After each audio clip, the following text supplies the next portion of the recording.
The sound of splintering plastic and metal echoed through the conference room as Vance's fist smashed through the center of my prototype. 6 months of late nights, missed weekends, and meticulous calibration work scattered across the polished floor in a spray of components. My breath caught in my throat as I watched tiny, custom-machined parts skitter under chairs and roll toward the walls.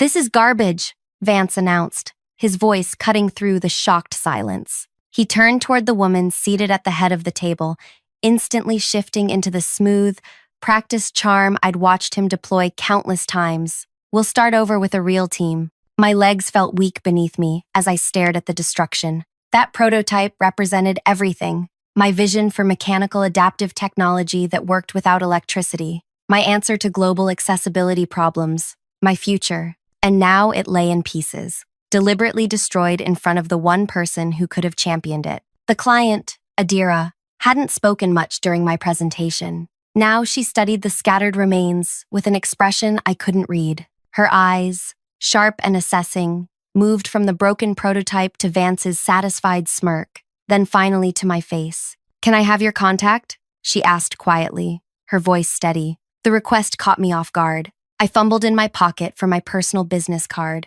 the ones I'd printed myself when Vance had forgotten to order them for me after my promotion. My fingers trembled slightly as I handed it to her. Vance's smile faltered, the corners of his mouth tightening almost imperceptibly. "Adira, I assure you, our team will develop something much more aligned with industry standards. Ellie's approach is," he hesitated, searching for the right dismissive term, "experimental, impractical, for real-world application."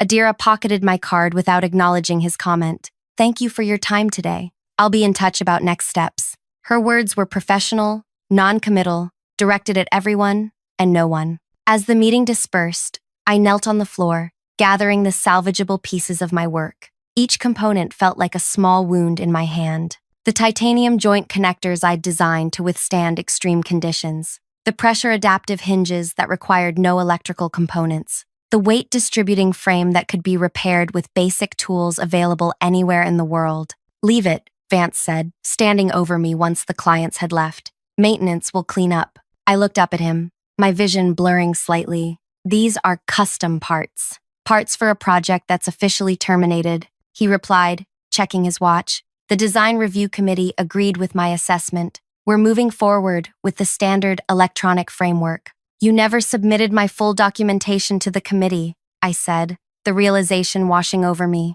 "You told me the meeting was next week," Vance shrugged. "I made an executive decision to fast-track the process. Your design was never going to meet market requirements." He straightened his tie. "Take the rest of the day. Clear your head. Tomorrow, you'll join Kata's team on the sensor array project." A demotion, not even thinly disguised. Before we continue further, thank you for taking time to listen to this story. If you're enjoying it so far, please hit the like button and subscribe to the channel for more content like this. Your support means everything, and your comments help me know what stories resonate with you. Now, let's get back to what happened next. My name is Ellie Castillo. I'm a mechanical engineer with a specialty in adaptive motion systems. I'd spent the last 2 years developing technology that could revolutionize mobility devices, prosthetics, wheelchairs, and assistive equipment that worked without batteries or complex electronics. While everyone else chased electrical solutions,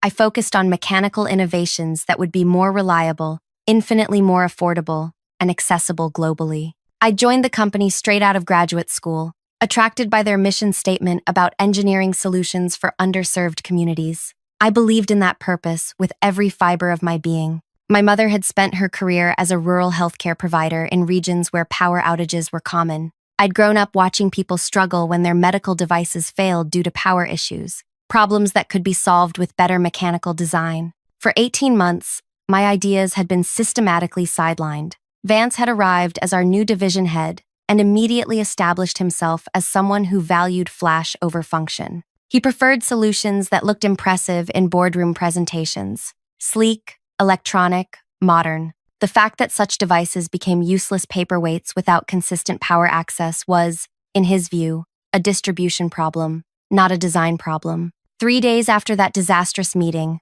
my personal cell phone rang with an unknown number. "Ellie Castillo speaking. This is Adira Kessler. The client's voice was unmistakable. "I'd like to see more of your designs." Privately. My pulse quickened. "I'm not sure how much I can share outside company channels." "I understand your position," she replied, "but I believe your approach has significant potential. Would you be willing to meet to discuss concepts only?" We arranged to meet at a small workshop space near the industrial district. I brought only my sketchbook, nothing proprietary, nothing that would violate my employment contract, just concepts I could draw freehand. When Adira arrived, she introduced herself properly. She wasn't just any potential client. She was the chairperson of the largest mobility foundation in the country, responsible for distributing assistive devices to over 60 countries worldwide. "Your approach solves problems we've struggled with for years," she said, examining my sketches with practiced eyes. "Battery dependency makes our devices useless in many regions. Even when we provide solar chargers, they're often repurposed for more immediate community needs." My chest tightened with vindication mixed with regret. "Without access to company resources, use our workshop," she interrupted, gesturing to the space around us. "I'm hosting the International Mobility Conference next month. Every major manufacturer and distributor will attend. I want you to demonstrate what's possible." "Vance will be there," I said, the realization sinking in. Adira's expression remained neutral. "Yes, your manager has been invited. Does that concern you?" It should have terrified me, but staring at the opportunity before me, the chance to finally demonstrate what I knew was possible, I felt something harden inside me, a resolve I hadn't known I possessed. "Not anymore," I answered. For 3 weeks, I maintained a precarious double life. During the day, I worked on Kata's team, dutifully running sensor diagnostics and keeping my head down. Vance grew increasingly smug, assuming I'd learned my place. At night, I rebuilt my prototype in Adira's workshop, making improvements I'd only dreamed of when constrained by company resources. The foundation's facilities weren't as advanced as my company's, but they had something more valuable: artisans who regularly repaired devices returned from the field. "This joint fails constantly," said Miko, a wheelchair repair specialist, pointing to my initial design. "Dust gets in here and locks it up." I redesigned it that night, creating a sealed bearing system that could be cleaned with nothing more than a damp cloth. Each interaction taught me something new about real-world conditions my devices would face. The night before the conference, I stood back and looked at not just my rebuilt original design, but 3 additional prototypes addressing different mobility needs, all functioning without electrical power, all repairable with basic tools, all manufacturable at a fraction of standard costs. "Are you ready for tomorrow?" Adira asked, stopping by for a final check. I ran my hand along the main mobility device, a wheelchair that could easily navigate rough terrain, without motors, that could be adjusted for growing children, that could be fully repaired by users with minimal training. "I've been ready for 2 years," I replied. "I just needed someone to see it." The day of the conference arrived with a storm that matched my nerves. Rain lashed against windows as I transported my prototypes to the exhibition hall, each covered under waterproof tarps. I'd called in sick to work, sending a brief message to Kata that I had a fever. By noon, my display was ready but concealed behind partition walls that Adira had arranged. My work would remain hidden until my scheduled demonstration. I peeked through a gap in the partitions as attendees began filling the hall. Industry leaders, government representatives, and medical professionals from across the globe mingled between elaborate company displays. The anxiety that had been building in my chest for weeks threatened to overwhelm me. "Breathe," I whispered to myself, pressing my palms against my thighs. Through the crowd, I spotted Vance arriving with our company's delegation. He moved confidently between groups, shaking hands and laughing. He had no idea I was here, no idea what was coming. At precisely 2:30, Adira stepped onto the small stage at the center of the hall. The crowd quieted as she welcomed everyone to the Foundation's annual conference. "Today is about innovation that serves real needs," she said, her voice carrying through the space. "Not technology for its own sake, but solutions that work in every context, from urban centers to remote villages." Her eyes found mine across the room. "Our first special demonstration embodies that philosophy. Please welcome mechanical engineer Ellie Castillo." The partition walls were pulled back as I stepped forward. Murmurs spread through the crowd as people recognized the mobility devices arranged before them. Not as sleek or flashy as the electronic versions dominating the industry, but visibly different in design and function. My gaze caught Vance's face in the crowd,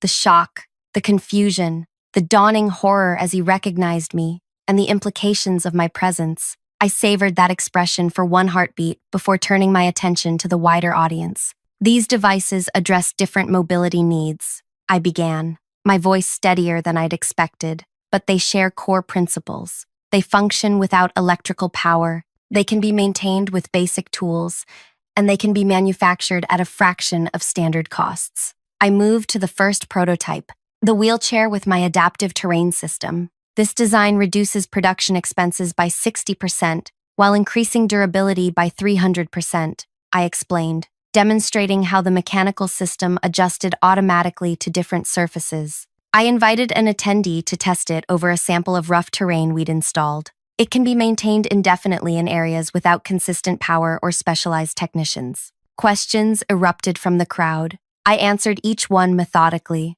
demonstrating features, explaining mechanical principles, showing repair procedures. Manufacturing representatives pushed forward with cards. A government procurement official asked about immediate licensing options. From the corner of my eye, I saw Vance attempting to approach, only to be blocked by the density of the interested crowd. His face had shifted from shock to something darker, more calculating. As my demonstration concluded, applause rippled through the audience. People surged forward, eager to examine the prototypes more closely, to leave contact information, to discuss potential applications. I noticed several people from my own company watching with expressions ranging from confusion to admiration. None dared approach, while Vance lingered at the periphery. As the crowd finally thinned, Adira approached with an older man. I instantly recognized Werner Lassen, the semi-retired founder of my company. My breath caught. I hadn't seen him in person since my initial job interview. "Fascinating approach," he said, running his hand along the frame of my primary prototype. "Especially strange since your manager claimed these mechanical concepts were thoroughly explored and abandoned as impractical." My stomach dropped. "He what?" "He's been dismissing your work across the industry," Adira explained, her tone matter-of-fact, claiming these designs were his early concepts that proved unfeasible during development testing. The ground seemed to shift beneath me. "When did he say this?" "Last month at the Healthcare Innovation Summit," Werner replied. "He gave a presentation on why your company had pivoted entirely to electronic solutions. Your mechanical approach was specifically cited as a failed experimental pathway." Werner's expression hardened as he studied my face. "I built this company to solve problems, not protect outdated thinking." He handed me his card, the gesture deliberate. "I've maintained my board position. We should discuss your future, with or without your current management."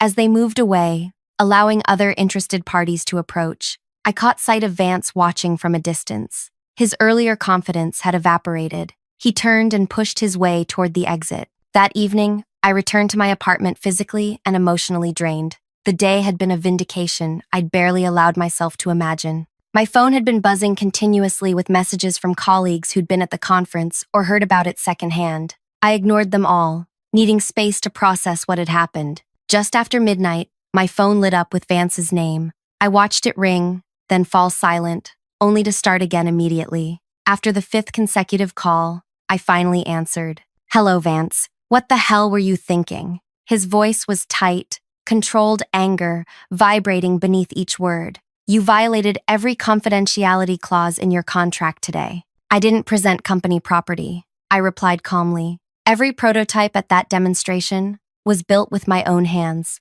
using foundation resources based on my original concepts. Your concepts were developed on company time. My concepts predated my employment." I cut in. "Check my initial portfolio submission. These mechanical approaches were outlined in my graduate work, which I specifically retained rights to in my employment agreement." A beat of silence. Then, "The founder's asking questions about your projects. What did you tell him?" "I didn't tell him anything," I replied, surprised by how steady I felt. "I showed him what's possible when innovation isn't being destroyed." His tone changed instantly, the anger giving way to something almost pleading. "Listen, Ellie, I've always valued your creativity. Maybe I was too harsh in that meeting, but the market isn't ready for such dramatic changes. We could integrate some of your ideas gradually. Please, put in a good word with Werner. I'm begging you." I thought of every dismissed concept, every public criticism, every shattered prototype. I thought of him claiming my failed ideas as his own, using my work as an example of what not to do. Some things can't be fixed once they're broken, I said quietly, just like trust. I ended the call and turned off my phone. Whatever came next, I needed rest first. The following morning, I woke to pounding on my apartment door. When I opened it, Kata stood there, eyes wide. "You need to come in, now." "I'm still sick," I started, but Kata shook her head. "Vance has called an emergency division meeting. He's saying you stole company designs. He's preparing termination paperwork for intellectual property theft." My heart hammered against my ribs. That's not possible. Possible or not, he's doing it. He sent security to seize your workstation this morning. I grabbed my coat and followed Kata to her car. During the drive, she filled me in on the chaos that had erupted after the conference. Half the executives are furious they weren't aware of your work. The other half are scrambling to claim they always supported mechanical approaches. And Werner's back in the building for the first time in months. "What about the design review committee?" I asked. "The one that supposedly rejected my concepts?" Kata's hands tightened on the steering wheel. "That's the thing. There was no formal review. Vance told everyone different stories. He told the committee, you withdrew your designs. He told you they rejected them." My jaw clenched as the full extent of Vance's manipulation became clear. We arrived at the company building as dark clouds gathered overhead. The lobby buzzed with unusual activity for a Saturday morning. As we approached the security desk, the guard looked up with recognition. "Miss Castillo, you're requested in the executive conference room immediately." I stepped into the elevator, Kata at my side, my mind racing through possibilities. When the doors opened on the top floor, a different security guard was waiting. "Just Miss Castillo, please," he said to Kata, who reluctantly remained in the elevator. I followed him down the hallway toward the executive suite, each step feeling heavier than the last. When he opened the door to the conference room, I was unprepared for the scene inside. Werner Lassen sat at the head of the table. To his right was Adira. To his left, our company's general counsel. And at the far end, pale and tight-lipped, sat Vance. "Ellie," Werner said, gesturing to an empty chair. "Thank you for coming in on such short notice. We have a situation that requires your perspective." I sank into the indicated chair, acutely aware of every eye in the room fixed on me. Through the floor-to-ceiling windows behind Werner, lightning flashed across the darkening sky, casting momentary shadows across the tense faces around the table. "I understand there's some disagreement about the origin of the prototypes displayed at yesterday's conference," Werner began, his tone measured. "Vance has raised concerns about potential intellectual property violations." Vance leaned forward, a folder open before him. "Ellie's designs utilized proprietary mechanisms developed under company resources. The demonstration was unauthorized and represents a clear breach of contract." My pulse quickened as Werner turned to me. "Would you care to respond to these allegations, Ellie?" I took a deep breath, gathering my thoughts. Every component in those prototypes was designed and built by me, using foundation resources based on conceptual work I developed during my graduate studies, work specifically excluded from my employment agreement. The general counsel, a woman named Lena with silver-streaked hair, glanced between us. "This comes down to documentation and timing. When were these concepts first developed, and what evidence exists to support each claim?" "I have my original thesis and design journals from graduate school," I replied. "They clearly outline the mechanical approach I've been refining. I can provide them immediately." "Convenient," Vance said with a dismissive wave, "but irrelevant. Any similar concepts were substantially transformed using company resources during your employment. The innovations demonstrated yesterday incorporated techniques developed by our senior engineering team." Werner's eyes narrowed slightly. "Which innovations specifically, Vance?" "The adaptive pressure response system, for one. That was developed in the Mathis project last year." "Interesting," Adira interjected, speaking for the first time. She slid a tablet toward the center of the table. "Because I've reviewed Ellie's graduate work from 3 years ago, the adaptive pressure system is clearly documented there, including preliminary stress tests." Lena took the tablet,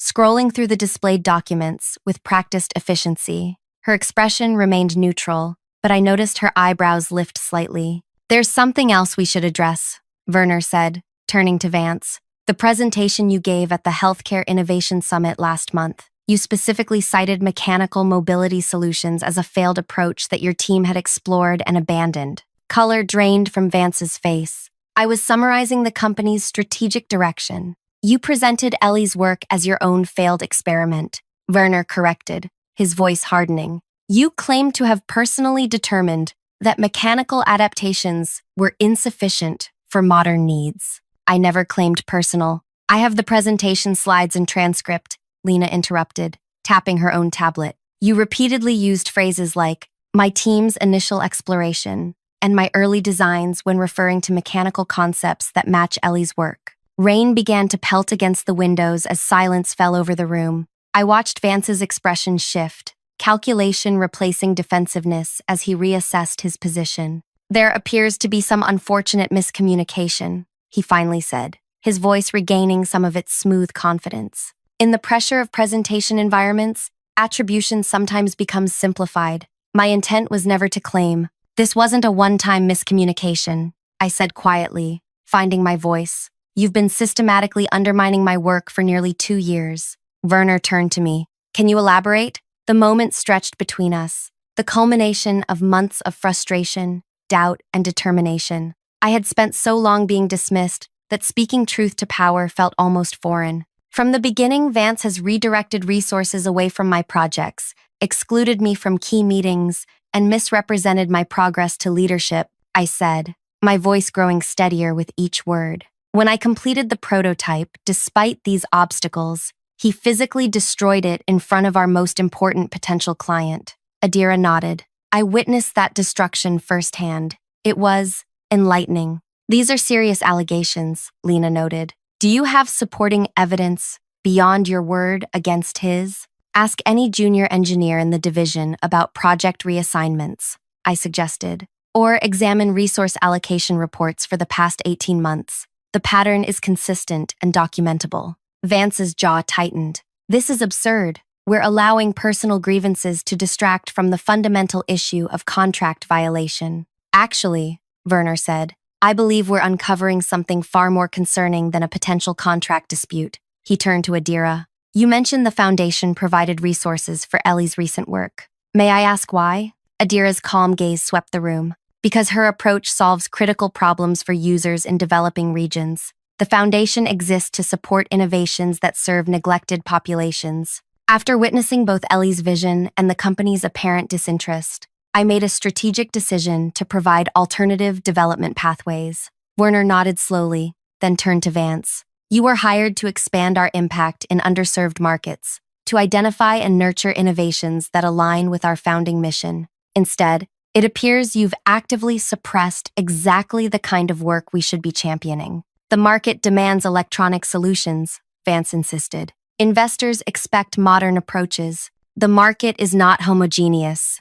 Werner cut in, real anger finally breaking through his composed exterior. And this company was not built to chase whatever trend delivers the highest quarterly return. We solve problems that matter. Lightning flashed again, closer this time, illuminating the growing tension in the room. I sat perfectly still, watching as the power dynamics shifted before my eyes. I've heard enough, Werner finally said. Lena, please prepare separation paperwork for Mr. Hayes. Vance's face contorted in disbelief. You can't be serious. Over a difference in strategic vision? Over one engineer's pet project? No, Werner replied. For creating a hostile work environment, misrepresenting company work to external parties, and deliberately undermining innovation that aligns with our core mission. The words hung in the air between them. Vance's expression cycled through shock, anger, and finally, a calculating calm. This is an overreaction, he said, gathering his materials. The board will have questions about such a hasty decision. I'm sure they will, Werner agreed, which is why I've scheduled an emergency board meeting for Monday morning. I imagine they'll be particularly interested in the licensing offers that came in after yesterday's demonstration, offers we almost missed because of your actions. Vance pushed back from the table and stood. This isn't over. Actually, Lena interjected, I need you to surrender your access credentials before leaving the building. Security will escort you to collect personal belongings from your office. As Vance was led from the room, silence settled over the remaining occupants. Rain continued to drum against the windows, a steady counterpoint to my racing thoughts. Ellie, Werner said eventually, his tone softening, I owe you an apology. This should have been addressed long ago. You couldn't have known, I replied, though part of me wondered if that was truly the case. How many other innovations had been stifled by similar dynamics throughout the company? Moving forward, he continued, I'd like to establish a new division focused on mechanical adaptive technologies, with you leading development. Adira has expressed interest in a formal partnership between the foundation and our company. Adira nodded. The prototypes you demonstrated yesterday received overwhelming interest. We've already had 3 governments inquire about distribution programs. The opportunity laid before me was beyond anything I'd imagined possible just days earlier. Yet I hesitated, remembering the systematic obstacles I'd faced for so long. I appreciate the offer, I said carefully, but I'd need complete autonomy over design direction and team composition, and transparent access to leadership when concerns arise. Werner and Adira exchanged glances. Those terms are entirely reasonable, he agreed. Then yes, I said, a weight lifting from my shoulders. I'd be honored to lead the division. As we concluded the meeting, finalizing next steps and implementation plans, I realized the storm outside had passed. Sunlight broke through the clouds, casting long shadows across the city below. 3 months later, the first production run of our mechanical mobility devices shipped to distribution centers in 12 countries. The feedback from users transformed abstract success metrics into real human impact. Children able to navigate rough terrain to reach school,